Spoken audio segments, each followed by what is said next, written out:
اور حسین ابن علی ایسے تو نہیں تھے کہ ڈرے بڑا تھے تو ان سے تلوار نہیں چلی، انہوں نے تلوار چلائی، جو ایک ایک دو دو کر کے آتے رہے وہ کٹتے رہے، وہ کٹتے رہے، پھر آواز ایک گونجی پیچھے سے،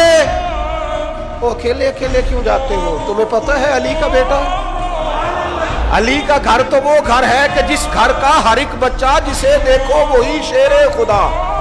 معلوم ہوتا ہے۔ اکیلے اکیلے جاؤ گے تو تم چہرے کی روشنی نہیں دیکھ رہے، آنکھوں کی سرخی نہیں دیکھ رہے، مزاج کا ولولہ نہیں دیکھ رہے، طبیعت کا باغ پن نہیں دیکھ رہے،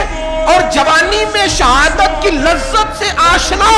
محمد کا نواسا نہیں دیکھ رہے۔ ذرا مل کے جاؤ، ہاں ہاں حسین ابن علی شہید ہوئے ہیں پر شان و شوکت کے ساتھ، ہاں ہاں حسین ابن علی دنیا سے تشریف لے گئے ہیں پر عزت وقار اور عظمت کے ساتھ۔